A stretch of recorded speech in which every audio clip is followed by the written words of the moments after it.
Preste muita atenção no que você vai ver agora. Nas últimas horas, um registro que tenta ser abafado pelas grandes emissoras começou a circular com força nas redes sociais. É um vídeo curto, mas o estrago do que ele revela ecoa profundamente na vida de cada cidadão brasileiro. O que está em jogo não é apenas uma narrativa partidária, é o futuro financeiro e social das nossas famílias. Enquanto o discurso oficial tenta pintar um cenário de bonança, os bastidores escancaram uma realidade completamente diferente. Há menos de entrada de dinheiro dentro do cofre do Estado. Então, o Estado está falido, a União. Os Estados estão todos quebrados. Rio de Janeiro tem um déficit de 20 bilhões. São Paulo tem um déficit de 16 bilhões. Minas Gerais tem um déficit de 14 bilhões. E o restante vai daí para mais. Eles não vão conseguir pagar 13º, não vão conseguir pagar salário, e só tem uma solução: cortar benefício de quem? Do povo mais pobre. Então, a União não investe, você é economista, né, João Pedro? O Estado não investe e as prefeituras estão todas quebradas. Então, a desgraça que nós estamos é essa. Além dos processos contra mim, ou seja, você tem a economia quebrada. Você tem tudo não funcionando. A roda gigante está parada. Como é que a gente retoma isso? Meu Pedro, eu queria que você ajudasse. Eu tenho pedido para os economistas. O que o Brasil faz que depende dos outros? No que o mundo pode ajudar o Brasil? Se o mundo voltar a crescer, ajuda o Brasil nas exportações. Mas para exportar, nós temos que ter competitividade. Há menos de entrada de dinheiro dentro do cofre do Estado. Então, o Estado está falido, a União. Os Estados estão todos quebrados. Rio de Janeiro tem um déficit de 20 bilhões. São Paulo tem um déficit de 16 bilhões. Minas Gerais tem um déficit de 14 bilhões. E o restante vai daí para mais. Eles não vão conseguir pagar 13º, não vão conseguir pagar salário, e só tem uma solução: cortar benefício de quem? Do povo mais pobre. Então, a União não investe, você é economista, né, João Pedro? O Estado não investe e as prefeituras estão todas quebradas. O cerne da questão que a esquerda tenta esconder a todo custo é a consequência lógica do modelo estatizante. Enquanto a cartilha progressista prega o lema de que o Estado cuida de tudo, o que nós vemos na prática, e o que o vídeo desmascara, é a fatura chegando para o pagador de impostos. A direita sempre alertou: quando o governo gasta o que não tem, o rombo não sai do bolso dos políticos, sai do bolso de quem trabalha. A máquina pública incha, os estados e municípios sofrem com o estrangulamento fiscal, e a conta sobra para o trabalhador braçal, para o pequeno empreendedor e para os mais vulneráveis. Em menos de 24 horas, Pablo Marçal já desmascarou Renan Santos, já botou o Lula para correr dos debates e mostrou que está por trás da sua candidatura inesperada. Existe uma carta na manga com a candidatura do Marçal e não é uma cartada do sistema, nem da esquerda, muito menos da terceira via. É uma cartada do Flávio Bolsonaro. E eu vou te contar tudo aqui agora, já prepara o café, curte esse vídeo e segue o Miguel para que você esteja sempre por dentro do esgoto que é a política brasileira, com todo respeito ao esgoto, é claro. Para começar, a entrada do Marçal na eleição implode a microcandidatura do MBL. O Renan, presidente da margem de erro, se lascou demais nessa. Como que um abençoado que não paga 500 mil reais de imposto, tá atrasado, vai destruir 2 movimentos de 50 milhões de brasileiros cada? O cara tá mirado em nada. O pai da Pantera, é o seguinte: você precisa, o criador do movimento Bora Lula, você precisa, meu pai, MBL, me botou de laranja. Ah, talvez é isso. Na última eleição, você tava arrependido, que mandou o povo votar nulo. Deixa eu te falar, você tá a serviço do PT, já foi detectado. Vira homem aí, muda seu discurso. O Pablo Marçal tem informações que o brasileiro médio não tem. Ele sabe que existe uma chance real dos Estados Unidos invadirem o Brasil até o final do ano. Tristeza pra história do Brasil, claro. Os Estados Unidos entrar aqui e levar o Lula igual levou o Maduro. Pô. Por quê? Porque você vê esse cenário possível, eu cara? vejo não, tá aí do lado, batendo na porta. Você acha que o Lula perguntou pro ministro da Defesa por quê? Será que dá pros caras entrar aqui? Isso é real essa pergunta. É óbvio que dá. O Brasil Mas o cara falou, moço, não, a gente aguenta os Estados Unidos por 30 minutos, só ligar o relógio. O Pablo Marçal está literalmente investindo tempo e dinheiro, tudo para mostrar que o caminho de resgate do Brasil passa pela derrota do Lula e pela eleição do Flávio Bolsonaro, a quem ele já declarou apoio. Nenhum dos outros candidatos está com o Flávio. Na hora que a minha candidatura foi registrada, a primeira pessoa que eu liguei foi pro Flávio. E falei para ele, segue seu caminho em paz, que você não vai ter problema comigo. E falei essas palavras. Meus 2 filhos estavam comigo, a gente fez uma chamada de vídeo. Então fica aqui meu compromisso, vocês não precisam ficar preocupados comigo. Quem já está decidido o voto, siga seu voto. Só siga. Eu entrei nesse negócio para responder um chamado do meu coração. Agora, não tem ninguém nessa campanha eleitoral que pode servir de escudo. Então, antes de falar besteira, pensa que o Capitão América chegou com o escudo. E o Marçal sabe que as chances de reversão da sua inelegibilidade são muito baixas. Por isso, toda a sua energia a partir de agora está voltada exclusivamente para 2 alvos. Destruir as mentiras recorrentes do Lula e Renan Santos e mostrar para a sociedade brasileira que precisamos eleger Flávio Bolsonaro presidente para ontem. Lula já regou e fugiu do debate na Band. Olha só isso aqui. Agora sobrou pro Renan. O Renan vai apanhar no lugar dele, vai ser interessante, né? Fato é que pode anotar e me cobrar. Tudo está caminhando para nossa vitória, a vitória do Flávio Bolsonaro em outubro de 2026. Não quer perder nada dessa guerra que vai ser a eleição desse ano. Eu preciso ser extremamente sincero com você. Existem análises, relatórios e detalhes profundos sobre essa situação que simplesmente não podem ser ditos abertamente aqui no YouTube. As diretrizes da plataforma limitam o alcance e derrubam canais que escancaram certas verdades nua e crua. Por isso, preparei um material restrito e exclusivo, revelando os bastidores pesados que a grande mídia esconde de você. Para assistir a esse conteúdo sem filtros, você precisa clicar agora no primeiro link fixado aqui na descrição e garantir seu acesso antes que seja tarde demais. Quem hoje manda em Brasília não está só preocupado, está mostrando desespero. Lula e Alexandre de Moraes. Os dois tiveram que convocar mais uma reunião. Estavam juntos com Gilmar Mendes, Flávio Dino e Zanin, a ala política do STF. Quando, por lei, um juiz atuar politicamente é crime de responsabilidade. Só que a lei, para eles, já é um nada há muito tempo. O problema é que, no centro disso tudo, está algo que eles não estão conseguindo conter.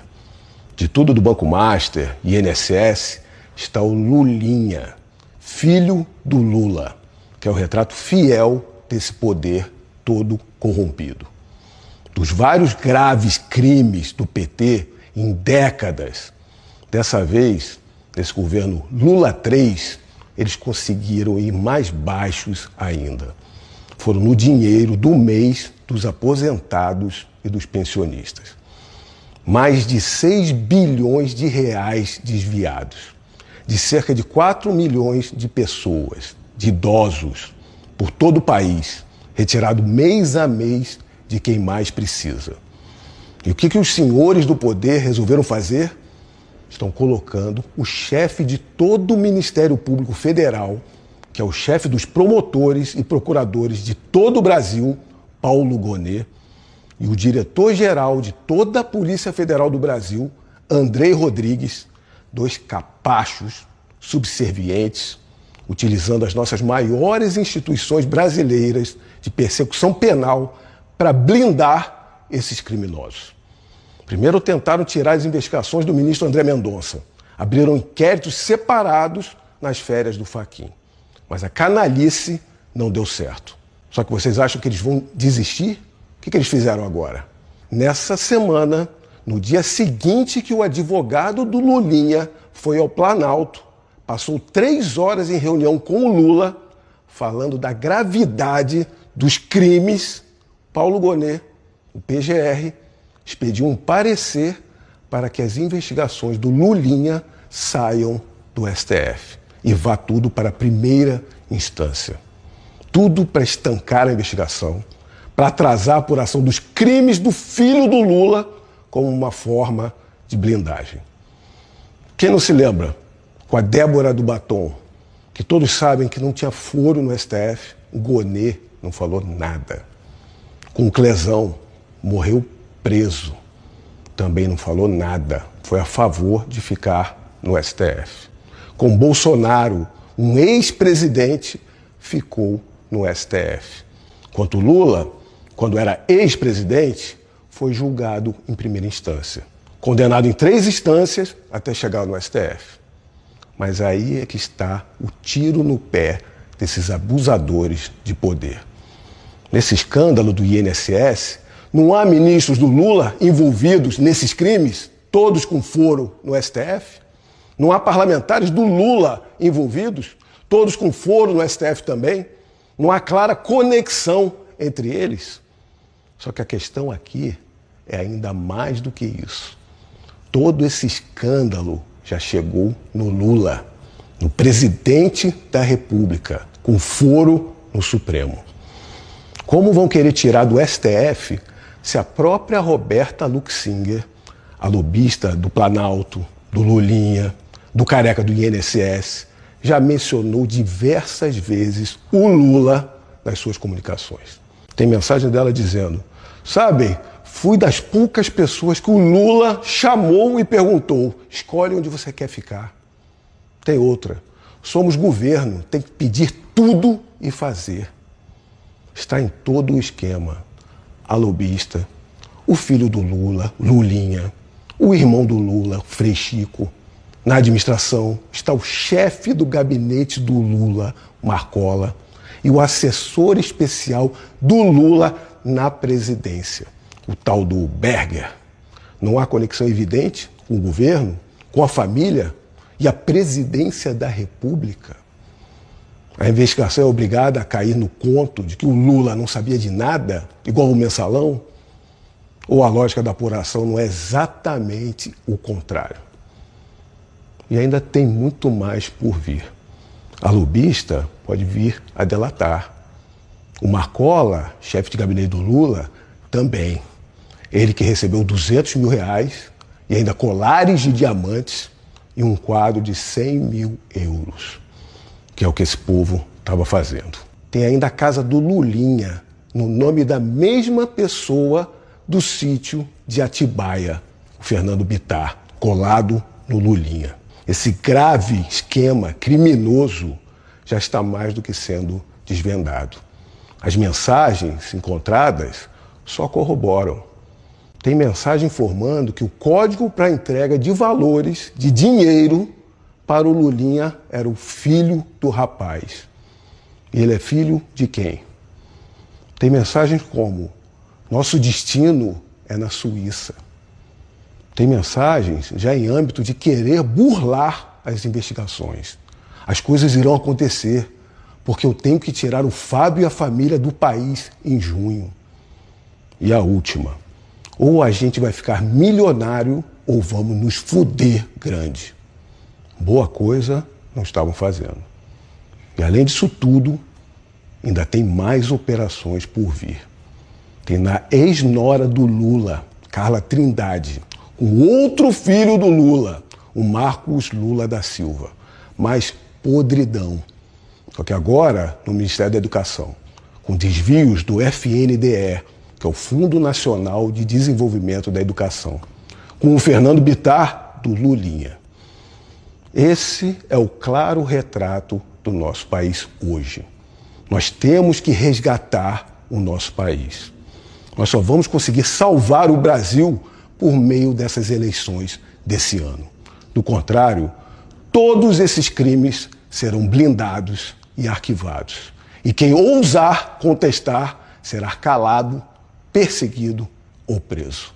Eu tô aqui, pode fazer o que quiser comigo, faça o que quiser. Mas espero que você esteja no debate da Band. Eu só tô te caçando. Você manobra o intestino das pessoas. As pessoas sabem que elas não prosperaram. As pessoas sabem que quando elas entram no supermercado, a culpa é sua. Você criticava o Fernando Henrique Cardoso, que ficava dando vale leite, o vale gás. E o que você fez? Você falou: deixa comigo que eu vou paralisar 50 milhões de pessoas. Esses caras estão cumprindo um plano. Eu lembro quando eu era adolescente, 16 anos de idade, eu vi o Lula. O Lula era uma esperança, cara. Eu nunca caguei na urna, mas eu vi ele com 16 anos de idade porque eu era pobre, pô. Eu vi ele num palanque em Goiás com o finado Íris Rezende Machado, que era o candidato a governador. E eu vi aquilo, eu falei: cara, esse cara veio de pau de arara, esse cara vai ser um presidente, vai mudar. Você, Luiz, é a maior decepção que esse país já teve. Você, vindo do mesmo lugar que eu vim, você tinha que ter feito o povo prosperar, e esse povo não prosperou. Amaldiçoado seja tudo que você fez. para continuar como o Ramsés fez, para continuar fazendo o povo miserável. Você manobra o intestino das pessoas. As pessoas sabem que elas não prosperaram, as pessoas sabem que quando elas entram no supermercado, a culpa é sua. Você gasta bilhão viajando com esse avião da presidência aí, em férias até hoje, ou lua de mel, não sei o que você está fazendo, mas você, no fundo da sua alma, sabe que é mentira o que você está fazendo. Você não vai acabar com fome nenhuma, você não dá conta de fazer isso. Porque a fome é inchada, porque capim nunca acabou. Enquanto tiver capim, tiver inchada, não tem negócio de fome. Você criticava o Fernando Henrique Cardoso, que ficava dando vale leite, vale gás, e o que você fez? Você falou, deixa comigo que eu vou paralisar 50 milhões de pessoas. Você fez várias cidades do país ter mais gente ganhando auxílio do que carteira assinada. As maiores empresas que tinham aqui nesse país foram embora por causa da sua política. Você é uma criação de laboratório dentro da USP mal criada e nós jamais nos curvaremos para isso. Eu tô aqui, pode fazer o que quiser comigo, faça o que quiser. Mas espero que você esteja no debate da Band. Eu só tô te caçando. Até nesse ponto, Marçal. Passando por cima de qualquer censura, a verdade é que o Brasil atravessa uma encruzilhada histórica dramática. A liberdade econômica está sob ataque constante, a carga tributária sufoca o motor do país e a sensação de impunidade institucional gera um desalento generalizado na população. O que estamos vivendo hoje no cenário político nacional não é um acidente de percurso, é o resultado inevitável de escolhas que priorizam a manutenção do poder político em detrimento da prosperidade coletiva. Se continuarmos inertes assistindo passivamente a essa corrosão institucional, o preço a ser pago pelas próximas gerações será irreversível. A mudança real só acontece quando o cidadão abre os olhos, rejeita a manipulação ideológica e exige responsabilidade fiscal e moral de quem está no poder. O Golias não tem tanta estatura, mas esse Golias é o maior político da história do Brasil. E nós seremos conhecidos como a nação e como o povo que aposentou aquele que já perdeu 3 eleições e ganhou 3. Essa vai ser a sétima. Sétima na numerologia bíblica significa plenitude. Ele não vai terminar como presidente do Brasil. Pode escrever o que eu tô te falando. Nós seremos conhecidos, nós, eu e você, como a geração que derrubou o Golias. Deixa comigo, eu levo a pedra. Mas você tá dizendo então que só tem 3 candidatos? Não. O Flávio... Não, tem 13. Competitivos. Tem 13. O Flávio, o Lula e... O Caiado, ele é competitivo. Só o problema é que ele arrumou uma babá. Mas você entrou na disputa porque você acha que o Flávio não consegue ganhar do Lula? Cara, não é que eu acho. Eles estão fazendo de tudo pra espremer o Flávio. E o Flávio tá indo muito bem. Eu vi as últimas 2 pesquisas, ele tá dando uma crescida. O Lula não consegue crescer mais. O Flávio consegue. Por que não apoiar o Flávio, então, em vez de lançar a sua E candidatura? aí que tá o detalhe. Porque primeiro turno é uma eleição que não se divide voto. A gente tem que diminuir a chance de alguém ganhar em primeiro. Por exemplo, em primeiro turno. Se eu deixo, do jeito que tá, o Lula faz alguma coisa com o Flávio, e o Flávio desmorona, desidrata, ninguém confia nesses outros. O povo não é bobo. O povo vê que o Kassab é a babá do Caiado. Caiado, nada pessoal, não estou te atacando, você sabe o respeito que eu tenho por você. Você pode ser um exímio ministro da Justiça, nós somos do mesmo estado, e o que você fez lá eu quero te agradecer. De toda a história do estado de Goiás, você é o segundo melhor governador da história. Então, eu tiro meu chapéu pra você, mas a decisão de ter o Kassab fazendo você de marionete, eu acho que destruiu sua candidatura. Destruiu. Então não é pessoal, ele sabe o respeito que eu tenho por ele, às vezes que ele já me recebeu e a gente já conversou, o extremo respeito. Então, existe uma coisa que vai acontecer, que eles vão bater muito forte no Flávio. E eu quero te falar, Flávio, segura firme, segura firme. Se Deus te chamou pra isso, segura firme, porque os portões do inferno foram abertos. Como o Brasil não é um país de guerra, a gente é um país de paz, a gente tem muito tempo aqui pra ficar caçando coisa da vida dos outros. Então, espere os portões do inferno abertos pelo PT pra te destruir. Mas eu queria entender... Não se esqueça de verificar o link na descrição para ver o conteúdo restrito. Deixe seu comentário com respeito, compartilhe este vídeo com pelo menos 3 amigos que precisam acordar e inscreva-se no canal para continuarmos lutando pela verdade. Um forte abraço e até o próximo vídeo.